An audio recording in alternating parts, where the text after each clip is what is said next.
नमस्कार, स्वागत है आप सभी का बीजीटी न्यूज नेटवर्क पर और मैं हूं आपके साथ विपिन चौधरी। ज्ञान वापी सर्वे का एक और वीडियो इस समय सोशल मीडिया पर तेजी से वायरल हो रहा है। ज्ञान वापी मस्जिद के तह खाने का वह वीडियो बताया जा रहा है जिसमें स्पष्ट तौर पर त्रिशूल का चिन्ह दिखाई दे रहा है, स्वास्तिक का चिन्ह दिखाई दे रहा है और वीडियो वायरल होने के बाद हिंदू पक्षकार बड़ा दावा कर रहे हैं और कह रहे हैं कि यहाँ पर शिवलिंग है। लेकिन इसके बावजूद मुस्लिम समाज का अपना बड़ा दावा है और वो कह रहा है कि यहाँ पर तो फव्वारा है।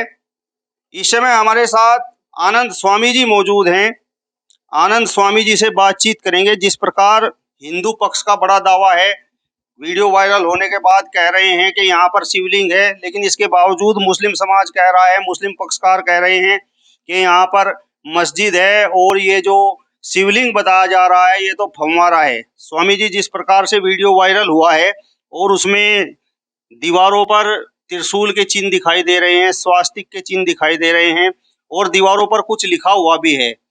हिंदू पक्षकार कह रहे हैं कि भैया ये तो शिवलिंग है, लेकिन मुस्लिम समाज कह रहा है, मुस्लिम पक्षकार कह रहे हैं कि यहाँ पर ज्ञानवापी मस्जिद है और ये शिवलिंग नहीं बल्कि एक फव्वारा है। तो आप किस प्रकार से देखते हैं?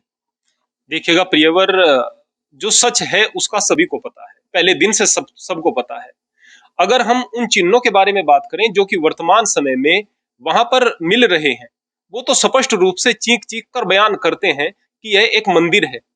लेकिन अगर आप उसको भी हटा दीजिएगा, जब तक वहां सर्वेक्षण टीम गई थी उससे भी पहले की बात करें, वो जो पहले बाहर दीवार दिखाई देती थी उसको यदि आप ध्यान से भी न देखें तो भी स्पष्ट रूप से दिखाई देती है कि वो एक मंदिर की दीवार है। और इस बात का मुस्लिम्स को भी पता था, इसीलिए वहां पर जाने से बार बार रोका जा रहा था। ऐसा क्या कारण किसी दूसरी मस्जिद में नहीं रोका जाता, वहां पर जाने से रोका जा रहा था। अब आती है बात सर्वेक्षण की। सर्वेक्षण हो रहा है, कह रहे हैं कि मछली मर जाएंगी, पानी मत निकालो। दया का भाव अगर वहां पर होता, इस्लाम के अंदर यह कॉन्सेप्ट होता, तो वहां पर जीव हत्या इत्यादि को इतने खुलेआम नहीं किया जाता, पशुओं के साथ इतना अत्याचार न किया जाता। लेकिन बार बार किसी न किसी तरीके से यह कहने की कोशिश की जा रही थी कि दया के नाम पर या किसी अन्य कारण से इस पानी को यहां से हटाकर न देखा जाए। हम भी इस बात को कह रहे थे कि भाई यदि वह फव्वारा निकला तो फव्वारा, शिवलिंग निकला तो शिवलिंग। अदालत से यह फैसला होना चाहिए। हम अब भी अदालत की बात ये मानने को तैयार है और मानना भी चाहिए सभी को। लेकिन मैं एक छोटा सा प्रश्न यहाँ पर कर रहा हूं। अभी जो सर्वे की वीडियो है वो लीक हो गई है, किस कारण हो गई है नहीं पता, किसने की नहीं पता, लेकिन वो लीक हो गई है। अब अगर पहले एक वीडियो में दिखाई दे रहा था, वह जो शिवलिंग था वह ऊपर से दिखाई दे रहा था, वहां से अंदाजा नहीं लगाया जा सकता था, यह कहा जा सकता था कि नीचे से इसकी आकृति पता नहीं किस प्रकार की होगी, हो सकता है फव्वारा हो। लेकिन जब उसकी गहराई तक वह वीडियो सामने आई तो स्पष्ट रूप से दिखाई दे रहा है कि वह एक लिंगाकार है। ऊपर से जिस प्रकार से और नीचे तक मोटा होता चला गया है, वह कहीं से भी किसी भी लॉजिक से फव्वारा नहीं हो सकता। इतनी बड़ी शिला को फव्वारे के लिए क्यों रखा जाएगा? वो ड्रिल करके बीच में एक छेद बना दिया जाए, इससे वह जो शिवलिंग है वह परिवर्तित नहीं हो जाएगा फव्वारे में। एक ऊपर से फव्वारे के पाइप का गोला बना करके रख दिया गया कि देखो भाई ये फव्वारा साबित हो गया। इससे कैसे फव्वारा साबित हो गया भाई? हम इस तरह का पाइप का एक बना करके और फव्वारा ही बना करके अगर हम भगवान शिव के ऊपर रख रहे हैं तो उसको कैसे फव्वारा साबित करेंगे, जबकि उसकी आकृति स्पष्ट रूप से बता रही है कि यह शिवलिंग है। अब मैं एक छोटी सी बात और बता दूं आपको। पहले मुद्दा यह था कि बाहर की दीवार मंदिर की दीवार है। फिर यह भी था कि भाई वहां पर जो थे चिन्ह थे जो कि हिंदू मंदिरों में पाए जाते हैं। फिर मुद्दा आकर टिक गया बाबा विश्वनाथ के शिवलिंग को लेकर के। अब चूंकि शिवलिंग पर आकर मामला टिक गया है, इसलिए दूसरी चीजों का जिक्र नहीं किया जा रहा।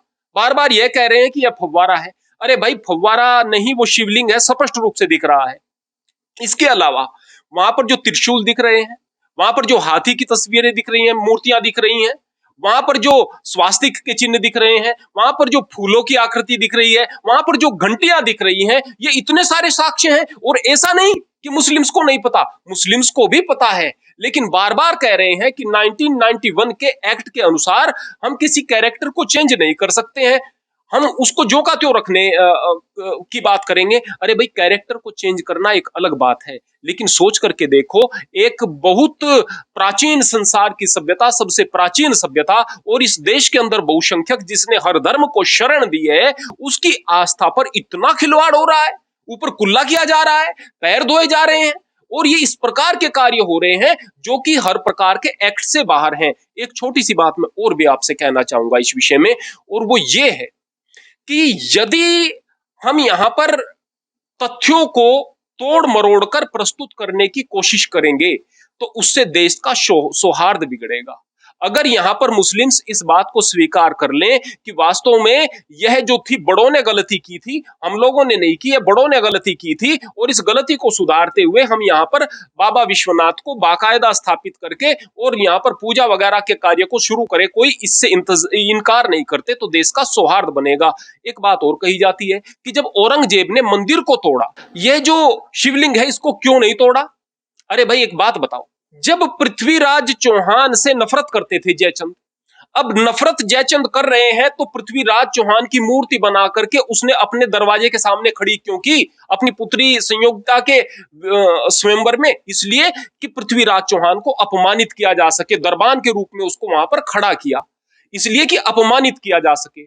वो बात अलग है कि संयोगिता ने उन्हीं के गले में माला डाल दी और उसी को अपना वर चुन लिया, वो बात अलग है, लेकिन अपमानित करने के लिए चुना था। अरे औरंगजेब ने वहां पर शिवलिंग को इसलिए नहीं तोड़वाया था ताकि वहां पर वुजू करके अपमानित किया जा सके और इस धर्म की भावनाओं के साथ खिलवाड़ किया जा सके, इसलिए नहीं तोड़वाया था।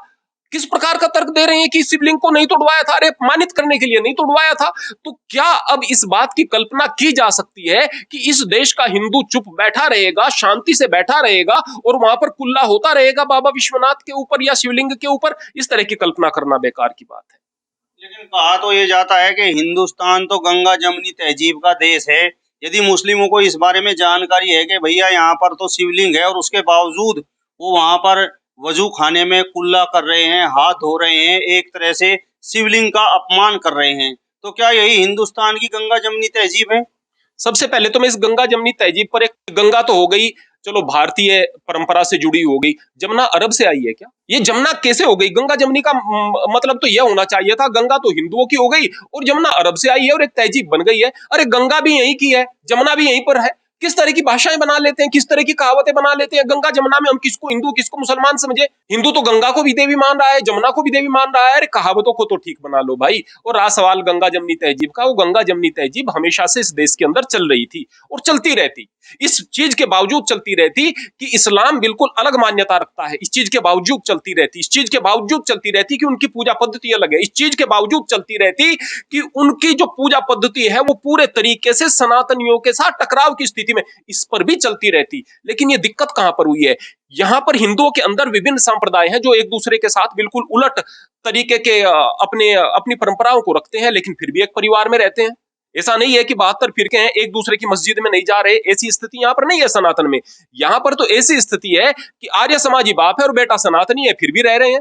जो घर में बहू आई है वो राधा स्वामी सत्संग व्यास से जुड़ी हुई, फिर भी एक साथ रह रहे हैं, सबकी विचारधारा अलग। ये दिक्कत यहां से शुरू होती है जब हम यह चाहते हैं कि हमारा दीन सबसे बढ़िया और इस दीन का हम प्रचार करेंगे और इसके प्रचार के लिए हम कुछ भी तरीके अपनाएंगे, यहां से दिक्कत हो जाती है। जब हम नीचे नीचे काम कर रहे होते हैं, जैसे कि जाकिर नाइक कर रहा था और जैसे बहुत सारी संस्थाएं कर रही थी, और मैं फिर कहता हूं कि हिंदू धर्म शास्त्रों को पढ़ा जाता है और उनके गलत अर्थ निकाले जाते हैं। जब तक व्याकरण को आप नहीं समझते, जब तक आप कौमुदी को नहीं पढ़ते, अष्टाध्यायी को नहीं पढ़ते, तब तक आप किस प्रकार से वेद को और शास्त्रों को पढ़ सकते हैं? गलत अर्थ निकाल करके, फिर भड़का करके, फिर उनको बाकायदा इस्लाम में कन्वर्ट कराने की कोशिश की जा रही थी। इन चीजों को लेकर ये बार बार टकराव की स्थिति पैदा हो रही थी। किस ओर से हो रही थी? मंदिर तोड़े गए, पूजा स्थान तोड़े गए, दूसरा कन्वर्ट कराने की जबरदस्ती कोशिश की गई। ये किस तरफ से गलती हो रही थी? आज अगर हिंदू प्रतिक्रिया दे रहा है तो आज इसे गलत समझा जा रहा है। आज कह रहे हैं गंगा जमनी तहजीब पर हमला है, आज कह रहे हैं कि हिंदू जो है वो इंटॉलरेंस। अरे भाई, कब तक सहता रहेगा?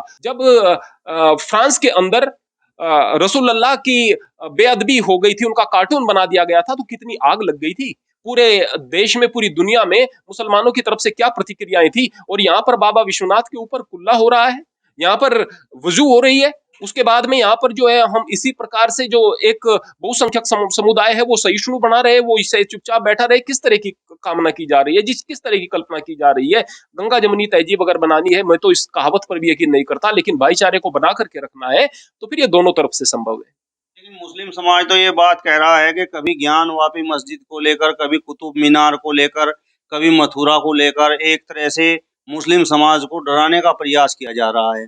इसलिए लेना चाहिए, बाबा विश्वनाथ वहां नहीं पाए जाते तो भले ही वह मंदिर था, मैं इसके लिए प्रार्थना बिल्कुल न करता। कोई बात नहीं भाई, जो गलती हो गई आप लोगों की कायरता की वजह से हुई है, आप लोगों की फूट की वजह से हुई है। हिंदुओं, आप लोगों ने इस तरह की चीजें होने दी हैं, इसलिए हो गई हैं, रहने देते उसको। लेकिन यहाँ मामला कुछ दूसरा है। यहाँ पर शिवलिंग अगर प्रकट हुए हैं तो सवाल उनकी आजादी का, सवाल उनकी स्वतंत्रता का, सवाल उस वहां पर उस स्वतंत्र स्थान पर पूजा उपासना इत्यादि का है। सवाल यहाँ पर आस्थाओं से जुड़ा हुआ है और बहुत गहराई तक जुड़ा हुआ है, इसलिए मैं ज्ञानवापी की बात कर रहा हूँ। अब बात करते हैं कुतुब मीनार की।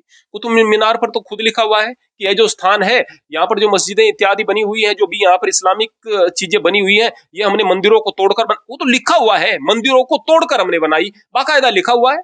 तो उसकी बात भी ना करें क्या भाई? बात तो करेंगे ही। हम यह नहीं कह रहे कि उसको आजाद कराया जा रहा है या कराया जाए या इत्यादि इत्यादि। हम यह भी कह रहे हैं कि ज्ञानवापी के बाद भाई बस करो। लेकिन अगर बात हो रही है तो उसके पीछे कुछ बात है, कुछ लॉजिक है, बगैर लॉजिक के बात नहीं हो रही है। आप तो संत हैं और आप ये कहते हैं कि परमात्मा एक है, मंदिर में भी वही परमात्मा है और मस्जिद में भी वही परमात्मा है। जब ये बात हिंदू भी समझता है और मुस्लिम भी समझता है कि मंदिर में भी परमात्मा है और मस्जिद में भी परमात्मा है, तो फिर मंदिर मस्जिद को लेकर ये झगड़े क्यों हैं? क्या परमात्मा कहता है कि भैया आप जाओ पृथ्वी पर जाओ और मंदिर और मस्जिद के नाम पर झगड़ा करो? देखो यहाँ पर दिक्कत क्या आ जाती है, दिक्कत आती है कट्टरवाद को लेकर के। अगर मेरे सामने कोई मस्जिद आती है, मैं वहां पर सजदा करूंगा, मैं कहूंगा कि हम तो तेरा दर समझकर गिर गए सजदे में, अब ये खुदा जाने वो काबा था कि बुत खाना। मैं तो ये समझूंगा यहाँ पर मेरा परमात्मा विराजमान है, मैं वहां पर सजदा करूंगा, कोई दिक्कत की बात नहीं। लेकिन इस्लाम क्या कहेगा, मुसलमान क्या कहेंगे कि देखो भाई हमारे खुदा में ताकत है, यहाँ पर एक हिंदू संत ने सजदा कर लिया, अब कहेंगे कि भाई आप हमारे मंदिर में आकर के सर झुकाओ, सजदा करो। अब वो ऐसा नहीं करेंगे, उससे इस्लाम खतरे में आ जाएगा। कारण क्या है? वो कहेंगे कि उसका तो ईमान नहीं था कुछ, इसलिए उसने सजदा कर लिया। हम तो ईमानदार हैं, हम तो ईमान वाले लोग हैं, हम किस प्रकार से सजदा कर ले? यानी हम अगर सौहार्द की बात करते हैं तो वो तो हमारी कमजोरी है, वो हमारी बेवकूफी है, और वो सजदा नहीं कर सकते हैं वहां पर, है ना? अरे भाई, अगर मंदिर में और मस्जिद में दोनों जगह खुदा है और हम मानते हैं, जहां 1000 सर झुक रहे हैं, चाहे मैं मुसलमान के 10 गलत कार्यों को गलत कहूं, जहां 1000 सर झुक रहे हैं वहां मेरा मगरूर सर बगैर झुके नहीं रह सकता। मैं मस्जिद की बेअदबी नहीं कर सकता हूं, मैं बिल्कुल नमस्कार करूंगा अगर अच्छे तरीके से ईमानदारी से मस्जिद बनाई है और सद्भावना से वहां पर लोग नमाज अता कर रहे हैं, मैं बिल्कुल सम्मान करूंगा। लेकिन क्या मुस्लिम भी मंदिर का सम्मान करेंगे? यह प्रश्न उठता है। चलिए, तो आनंद स्वामी जी से हमने बातचीत की है और इन्होंने कहा है कि मंदिर में भी परमात्मा है, मस्जिद में भी परमात्मा है। वो मंदिर के सामने सजदा करते हैं, मस्जिद के सामने भी सजदा करते हैं, क्योंकि उन्हें पता है कि मंदिर में और मस्जिद में दोनों ही जगह परमात्मा है। लेकिन कहीं ना कहीं मुस्लिम समाज को लेकर ये सवाल उठा रहे हैं कि मुस्लिम समाज कभी भी मंदिर के सामने सर नहीं झुकाएगा, क्योंकि विषय कट्टरता का है। फिलहाल इस वीडियो में बस इतना ही। नमस्कार।